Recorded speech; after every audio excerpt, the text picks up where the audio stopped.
Bonjour et bienvenue sur la chaîne de Nanto Goblinoom. Aujourd'hui, on se retrouve bien comme prévu avec notre numéro 65 et surtout notre moment de règle. Et donc dans ce moment de règle, on va débuter par de la tactique. La tactique, dans les royaumes mortels, les batailles et les campagnes sont gagnées ou perdues grâce à la ruse des généraux. Même les plus grandes armées sont impuissantes si elles ne sont pas bien commandées. Chaque décision prise par un général de choix des combats à l'utilisation des troupes de soutien contribue à la victoire ou à la défaite. Et ça, c'est pas faux. Il faut bien le prendre en compte. Donc dans ce triptyque, on va voir comment tirer, comment lancer des sorts, et puis prendre en compte, comprendre l'adversaire, tout bêtement. Parce que tous ces éléments-là sont hyper importants. Et on débute par tirer. Donc vos troupes de tir sont des éléments clés dans votre armée. De nombreuses parties ont été gagnées ou perdues sur le fil, et un bon général exploite au mieux ses unités. En maîtrisant vos unités de tir, vous pouvez faire basculer le cours de la bataille en votre faveur. Alors, il faut prendre conscience de l'intérêt de nos unités de tir, entre autres. Le premier intérêt, c'est qu'elles peuvent avoir une utilité double. En fait, on nous expose cela comme ceci. Pourquoi c'est une utilité double ? Eh bien parce qu'en fait, on le sait, elles peuvent à la fois tirer, combattre, corps à corps, pour la plupart, mais, ou, une petite nuance, aussi tirer et puis maîtriser, contrôler un objectif. Elles peuvent donc... elles ont cette double capacité en fait à faire plein de choses. Cette multiple capacité à faire une double capacité. Oh là, c'est très compliqué ce que je suis en train de dire. En fait, techniquement, ils nous disent qu'il vaut mieux garder nos unités de tir loin de la mêlée. Ça paraît logique, ils sont forcément plus forts normalement quand ils tirent que quand ils sont en mêlée. Donc on essaie quand même de les garder un petit peu plus loin, ça va permettre de soutenir les autres troupes. Ici par exemple les vigileurs vont pouvoir soutenir les vindicteurs contre le troupeau de Squig ou contre le louve-boss, mais à côté de ça, ils maîtrisent, ils contrôlent l'objectif. Donc on va les déplacer aussi en fonction, on va s'en servir en fonction pour garder l'objectif, soutenir les vindicteurs et peut-être aussi tenir au loin le louve-boss et puis le troupeau de Squig. On va évidemment aussi utiliser cette capacité donc à se déplacer et tirer. C'est-à-dire que si notre unité de tir dispose d'attaques de mêlée, leurs attaques à distance, elles sont quand même généralement meilleures. Donc on va faire en sorte d'essayer de garder cette capacité de tir. Donc, dans notre exemple, nos embrocheurs, plutôt que de les mettre au plus proche des Praetors, on va peut-être les garder un petit peu à distance pour favoriser notre capacité de tir, améliorer notre capacité de tir, parce que peut-être que sans bouger ou en étant un peu loin, on va pouvoir avoir des tirs hyper précis, mais tout en essayant, tout en imaginant de garder de la distance entre nous et l'unité adverse, pour éviter que cette unité adverse puisse venir nous attaquer au corps à corps, nous charger, etc. etc. Enfin,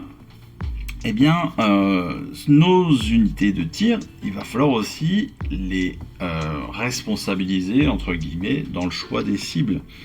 Et oui, parce que les tirs peuvent être hyper dévastateurs. Voilà, c'est clair. Maintenant, il va falloir aussi anticiper et choisir sur quelle cible on va privilégier le tir.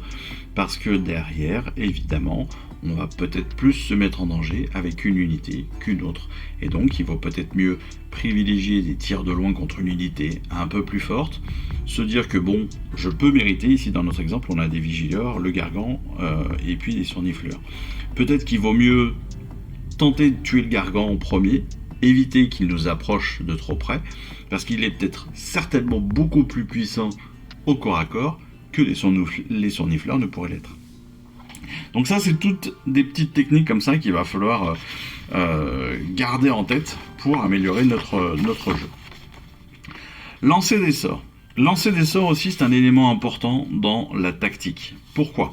Eh bien parce que, évidemment, il va falloir choisir les bons. Choisir les bons, c'est-à-dire qu'en fonction des situations, bien évidemment, on ne va pas pouvoir tous les utiliser, et même certains auront plus d'intérêt dans telle ou telle situation par rapport à une autre.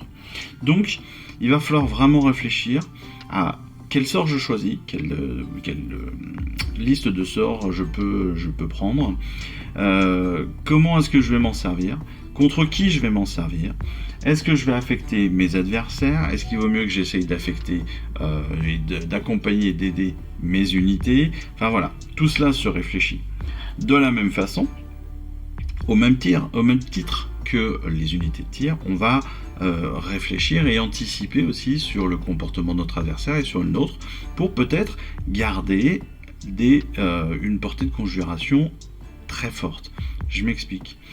Lorsque vous allez vous lancer un sort, rappelez-vous que votre adversaire peut tenter de le conjurer, peut tenter de l'annuler. Eh bien, justement, en jouant sur la distance, en jouant sur les déplacements de notre chevalier, de notre sorcier, de notre chaman, eh bien peut-être qu'on va réussir à se mettre hors de portée d'une conjuration possible et donc s'assurer, entre guillemets, une réussite plus importante, ou en tout cas une possibilité de réussite plus importante que si on avait un sorcier adverse juste à côté. Donc ça, c'est quelque chose aussi qu'il faut prendre en compte. Dernier point, c'est que comme toute attaque, un sort, il va falloir aussi faire attention et anticiper sur un potentiel fiasco. Je rappelle, le fiasco, c'est quand on fait un 1, quand on fait un 1, on se prend une tôle, on rate son sort comme une merde, et derrière, on se blesse soi-même. Et bien ça, c'est important, parce que derrière, ça peut provoquer la mort de notre sorcier. Et qui dit mort de notre sorcier, dit peut-être porte ouverte au sorcier adverse, dit potentiellement porte ouverte sur un objectif, dit potentiellement plein de choses. Mais voilà, il faut vraiment anticiper aussi, peut-être que un lancement de sort un peu dangereux, on va peut-être pas le faire trop en fin de partie, ou alors ça sera un petit coup de kamikaze. On va faire attention à tout ça, pour éviter d'avoir trop de mauvaises répercussions sur un sort raté qu'on pourrait avoir lancé par erreur. Donc voilà, vraiment aussi une importante réflexion à avoir sur ces sorts et sur leur lancer. Dernière partie de ce triptyque, il est appelé comprendre l'adversaire. Alors, comprendre l'adversaire, pourquoi ? Eh bien parce que en fonction des situations, évidemment, il va falloir que l'on anticipe. Les maîtres tacticiens doivent savoir comment exploiter au mieux leurs troupes, les terrains, mais ils doivent aussi comprendre leur ennemi. Si vous devinez comment votre adversaire réfléchit, vous pouvez facilement retourner une situation contre lui. Et ça commence dès le départ, dès la sélection de votre armée. Si vous réfléchissez un petit peu aux troupes de votre adversaire, au choix de votre adversaire, si vous connaissez un petit peu votre adversaire, vous savez aussi quelles sont ses unités préférées, la façon dont elles peuvent être jouées.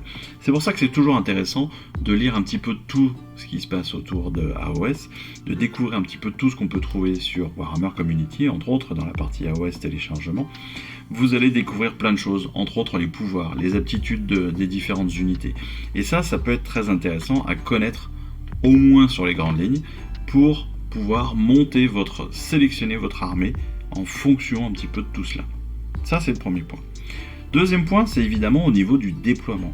Déploiement, eh bien, au même titre que la sélection, en fonction du terrain, en fonction de votre adversaire, eh bien, votre déploiement ne va pas être identique. Parce que certains vont être plus puissants au centre, certains vont être plus puissants sur les côtés, certains vont aller très vite, d'autres vont avoir des unités de vol. On aura peut-être des gros terrains qui vont boucher la vue, qui vont boucher le passage de certaines figurines, etc., etc., etc. Tout cela s'anticipe et se réfléchit. Si vous réfléchissez à l'endroit où votre ennemi pourrait placer ses unités et à la manière dont vous pouvez perturber ses soins, alors techniquement, vous allez pouvoir avoir peut-être un petit avantage stratégique sur lui. De la même façon, sur la contestation des objectifs. Il y a une nette différence entre contester des objectifs sur un champ de bataille vide, où l'on peut se déplacer et tenir ses positions à loisir, et puis affronter un ennemi armé qui tente de faire la même chose au même endroit. Donc vous pouvez prendre l'avantage en anticipant les mouvements de votre adversaire. Donc, lorsque vous regardez les objectifs du champ de bataille, vous allez essayer de deviner en fait quels seront ceux sur lesquels votre adversaire va vouloir aller dès le départ. De la même façon, vous allez aussi anticiper sur les vôtres. Et donc peut-être il va y avoir des mises à jour à faire entre les deux, suivant ses déplacements, suivant vos déplacements, suivant ce que vous avez comme unité, suivant ce qu'il a comme unité.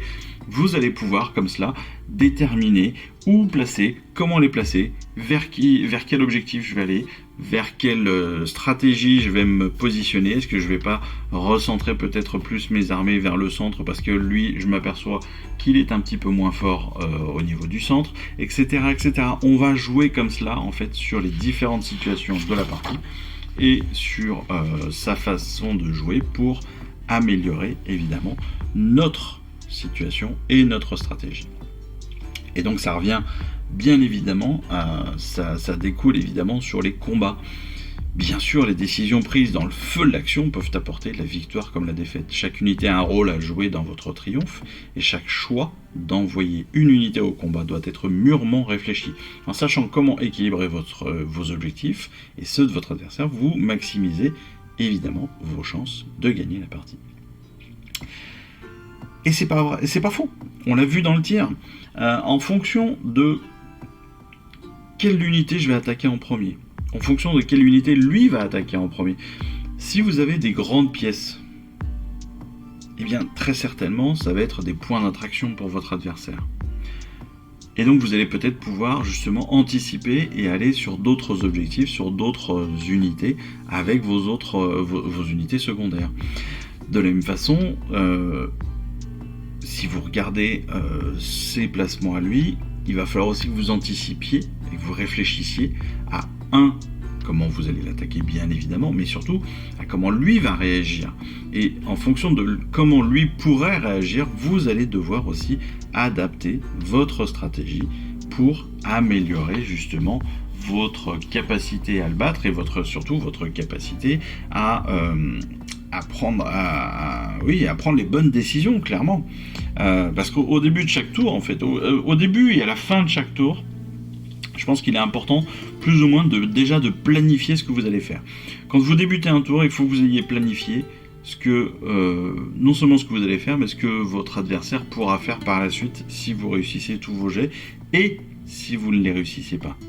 L'idée, c'est un peu comme sur les échecs. Sur des échecs, quand vous bougez une pièce, vous savez que vous allez pouvoir emmerder votre adversaire à tel endroit ou vous allez lui opposer une résistance à tel endroit. L'idée, c'est la même chose. Et puis vous allez anticiper ces coups sur 2, 3, 4, 5, 10 coups à l'avance. Pareil là.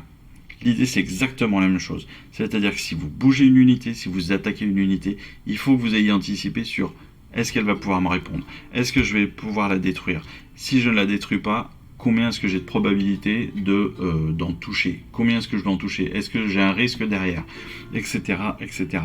Que ce soit de votre côté ou du côté de votre adversaire. Et cette anticipation-là, eh bien, elle va clairement vous donner un avantage si vous le faites comme il faut.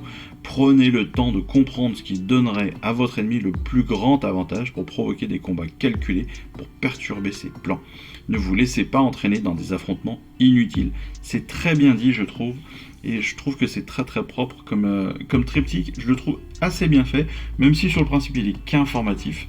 Je trouve qu'il est plutôt très intelligemment écrit, parce que justement, il peut vous donner des bonnes réflexions. Donc ça, c'est pour moi un très très très très bon élément pour bien comprendre le jeu et bien comprendre les combats et comment les mener pour être au maximum dans la victoire. Sans parler du fait qu'encore une fois, on a des qualités de photo et de peinture derrière qui sont folles. Voilà, comme toujours. Mais là, on est vraiment sur des persos qui sont magnifiques, même si techniquement, ces personnages-là ne sont plus, je crois, possibles de jouer en V4. Mais bon, ça c'est une autre histoire. On passe maintenant au plan de bataille de la semaine. Le plan de bataille de la semaine, c'est Flammes et Fureurs. C'est la campagne Flammes et Fureurs, et le plan de bataille s'appelle Tout raser. Donc les forces de l'ordre harassées apprirent la fondation d'une cité de Sigmar dans la région. Les commandants s'empressèrent d'envoyer des éclaireurs à la recherche d'alliés dans la zone. Plusieurs semaines passèrent, puis des rapports commencèrent à faire état de colonies en ruine. Enfin, les officiers reçurent une note confirmant que les vestiges d'une ville se trouvaient à 1 semaine de marche dans un territoire non cartographié. Les éclaireurs décrivaient des plaines désertiques jonchées de murs éboulés et de pierres levées, çà et là, comme seul indice visible hormis une épaisse couche de cendres à l'endroit où la cité s'était apparemment dressée. Acceptant la probabilité que la cité soit détruite depuis longtemps, les officiers de l'ordre décidèrent néanmoins d'envoyer une escouade pour enquêter. La marche fut rude, et nul répit n'attendait les guerriers à leur arrivée. La ville avait été rasée, à l'exception de quelques morceaux d'architecture brisés, qui ne faisaient que souligner l'ampleur de la destruction. Des éclaireurs explorèrent le site, une zone immense qu'on ne pouvait traverser en moins d'une demi-heure. Rien d'important ne fut découvert et les soldats commencèrent à se demander ce qui était arrivé à la cité et quand. Alors que la nuit du premier jour approchait, un groupe d'éclaireurs revint et rapporta la survie miraculeuse d'une grande idole gardienne. Toujours bourdonnante d'énergie magique, les troupes se dirigèrent vers elle, avec entrain. Dans l'obscurité, les troupes de l'ordre entendirent des bruits de mouvement et virent des ombres s'agiter. Prudentes, elles se réfugièrent au pied de la statue. Soudain, l'un des éternels saisit une torche et la lança vers les formes qui les encerclaient. Les silhouettes se rapprochèrent et les soldats reconnurent le son ignoble des choses qui les entouraient, des voix auruques. Comprenant que leurs ennemis jurés les avaient suivis, les Sigmarites se préparèrent au combat et commencèrent à narguer leurs adversaires invisibles, lançant des insultes et des défis. Un ricanement s'éleva dans les ténèbres et une unique flèche vint rebondir sur l'idole. La bataille avait commencé. J'aime bien ces récits, je trouve ça top. Alors, pour nos listes d'armées, on le sait, on va les choisir en fonction de nos options qu'on nous donne. Cette semaine, 3 options de héros et 5 options de troupes pour chacune de nos alliances. Le champ de bataille, on utilisera les 4 champs, les 4 tapis de bataille qu'on nous a donnés dans la collection, à poser comme ça en grand rectangle. Territoire de la destruction pour le déploiement sur les 2 côtés larges, enfin sur les 2 petits côtés, vous voyez, sur une moitié de terrain complètement. Et le territoire de l'ordre pour le déploiement au centre, sur les 4 parties du centre. On va mettre 4 objectifs aux 4 coins du territoire de l'ordre. On y mettra aussi évidemment l'idole gardienne en plein centre. Et on y déposera aussi des pièces de décor. On pourra en mettre jusqu'à 6, comme toujours, à 3 pouces les unes des autres et à 3 pouces des objectifs. Déploiement premier tour en jet de priorité, toujours, on lance un dé et c'est celui qui gagne qui choisit, qui se déploie, qui débute, etc. Durée de la partie en 5 rounds, 2 tours par round, des rounds, n'est-ce pas? C'est tellement bien dit. Et 6 phases par round. Enfin, les points de victoire. Donc, évidemment, celui qui gagne, c'est celui qui a le plus de points. Les points se marquent de la façon suivante. 1 point si on contrôle au moins un objectif. Un deuxième point si on contrôle 2 objectifs ou plus. Et un autre point si on contrôle plus d'objectifs que son adversaire. Au départ, on le voit, on a très certainement peut-être un avantage pour l'ordre. Mais, pas tellement, parce qu'en fait, mine de rien, on a 4 objectifs assez proches qu'il va falloir aller contrôler. C'est pas forcément très facile. Règle de la semaine, c'est évidemment l'idole gardienne. Le regard d'acier de l'idole gardienne se pose sur le champ de bataille, réconfortant les défenseurs et plongeant l'ennemi dans une frénésie terrifiante. Cette règle, elle va amener quoi? Les unités de l'ordre qui sont à 6 pouces ou moins de l'idole gardienne gagnent plus 1 à leur caractéristique de sauvegarde. Les unités de la destruction à 6 pouces ou moins de l'idole gardienne gagnent plus 1 à leur jet de touche quand elles font des attaques de mêlée et de tir. Donc ça, c'est hyper intéressant. Si on arrive en tant que destruction, si on arrive à faire une percée et à arriver à moins de 6 pouces de l'idole gardienne, on récupère plus 1 au jet de touche pour la mêlée et le tir. Plutôt efficace. On rappelle que dans cette campagne, évidemment, on a toujours ces tableaux d'unités détruites, les unités qu'on aura nommées et qu'on notera comme étant détruites si besoin. On rappelle que dès qu'une unité est détruite, elle apporte un point de commandement supplémentaire à notre adversaire pour le prochain plan de bataille. En l'occurrence, pour les choix, on a toujours cette mobilisation générale de Eve et Yann. Eve qui joue l'ordre, Yann qui joue la destruction, et on nous donne un petit peu leur choix, donc à vous de voir si c'est un choix qui vous intéresse ou pas. Ainsi, donc, Eve, elle a commencé en fait par l'idée d'opter pour des unités capables de repousser les attaques plutôt que de les engager. Autrement dit, elle va prendre une armée de siège. De siège, en fait de défense surtout. Ainsi donc elle va prendre l'esprit de Durtu, comme 2 choix de héros. Et puis pour son dernier héros, elle va rester avec le Sylvaneth et prendre l'archer revenant. Pour ses troupes, elle prend les Praetors, qui sont très résistants au combat. Elle va aussi prendre les Vindictors, idéal afin de contrôler les objectifs. Pour leur capacité de tir et de mêlée, elle va choisir les Vigilors, avec l'intention donc de les déployer au centre du champ de bataille. Comme on l'a vu tout à l'heure avec le triptyque, l'intérêt d'avoir ces unités de tir, c'est de pouvoir rester à distance et de contrôler des objectifs potentiellement. Ensuite, comme elle aime les unités robustes avec des bonnes attaques de tir, elle va prendre les Foudroyeurs Grunstock. À l'origine, elle voulait sélectionner les Griffdog comme choix final, mais elle change d'avis à la dernière minute et décide de prendre une autre unité de Vindictor, plus, versatile, donc plus utile dans ce cas-là, parce que plus solide pour la défense. Pour Yann, évidemment, on n'est pas sur la même tactique.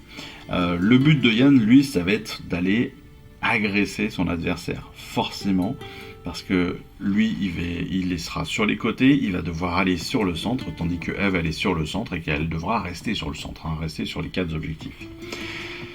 Donc, pour lui, l'idée, c'est d'avoir assez d'effectifs pour lui prendre directement, ou en tout cas le plus rapidement possible, des objectifs. Donc, comme Eve va se déployer en premier, il va pouvoir choisir un petit peu comme il veut ses unités. Autrement dit, il va prendre le chaman fongoïde, qui va être son premier héros. Ensuite, il va prendre Molog pour la force de frappe, et le Louvboss sur Squeak des cavernes géants. Donc ça lui fait une unité rapide, un sorcier, et puis un gros troll qui est balèze comme un chef. Et puis derrière, il va prendre les Bonegrots, qui va appareiller donc au boss afin de les déployer l'un à côté de l'autre. Il va choisir les Archers Lune Clan. Ainsi, il va pouvoir s'offrir les fanatiques gratuitement. Donc ça, c'est plutôt une bonne nouvelle parce que ça va lui permettre d'avoir encore plus de population pour le même coût. Derrière, il va aussi prendre les troupeaux de Squeak pour leur vitesse. Et puis, il va prendre des éventreurs parce que c'est une unité qui est assez nombreuse, qui prouve quand même, mine de rien, qu'elle est assez puissante au combat, donc c'est plutôt intéressant. Et puis sur son dernier choix de troupes, les embrocheurs pour faire du tir de loin, et puis pour essayer d'éliminer donc les unités de héros, en fait, tout simplement. Donc l'idée pour Yann, ça va être à la fois de la vitesse, avec les squigs, à la fois du tir, avec comment ça s'appelle ? J'ai perdu le nom, avec les archers et avec les embrocheurs. Ça va être du corps à corps avec Molog, ça va être du corps à corps avec les éventreurs. Donc voilà, l'idée c'est d'avoir quelque chose d'un petit peu multiple pour peut-être très certainement brouiller un peu plus les cartes, aller très vite sur les objectifs avec de la population, avec des unités qui peuvent taper très très fort, avoir des unités un petit peu plus lentes comme Molog, mais qui peuvent taper très fort et donc qui peuvent combattre des héros très facilement, avoir des unités de tir qui vont venir balancer des flèches par-dessus comme cela pour blesser à distance et affaiblir les unités adverses. Voilà, clairement 2 tactiques bien différentes, mais comme on l'a dit, dans nos tactiques de base, dans le triptyque que l'on a vu, tout cela est important, de pouvoir anticiper sur quel choix a fait mon adversaire, quel choix je vais pouvoir faire moi, comment est-ce qu'il va se placer, comment est-ce que moi je vais devoir me placer, qu'est-ce qu'il va pouvoir attaquer, comment est-ce qu'il va attaquer, qu'est-ce qu'il va pouvoir faire. Et derrière, donc moi, qu'est-ce que je vais pouvoir faire en fonction de ce qu'il aura déjà fait ou ce que je pourrais réaliser. Voilà. Des réflexions un peu importantes, c'est intéressant. Je trouve que cette semaine, on est vraiment sur une partie de règles hyper instructive, je trouve. Et j'espère que cette vidéo vous aura plu. J'espère que vous aurez bien compris un petit peu tous ces points de vue, qu'on arrivera tous à les mettre en place durant nos prochaines parties. Voilà. En attendant justement ces prochaines parties, écoutez, moi je vous souhaite à tous une excellente fin de semaine. Je vous dis surtout à très vite. Et puis je vous embrasse. Allez, ciao, bye bye. Je vous remercie d'avoir suivi cette vidéo. Si ça vous a plu, abonnez-vous, lâchez un petit like et un commentaire et suivez-moi sur Instagram. Instagram où je poste régulièrement des photos de mes dernières réalisations et dernières peintures. Et puis comme il est maintenant de tradition sur la chaîne, je vous souhaite une excellente fin de journée et surtout, lisez bien, collectionnez bien, assemblez bien, peignez bien et jouez bien. Allez, je vous embrasse et puis je vous dis à très vite. Allez, ciao, bye bye.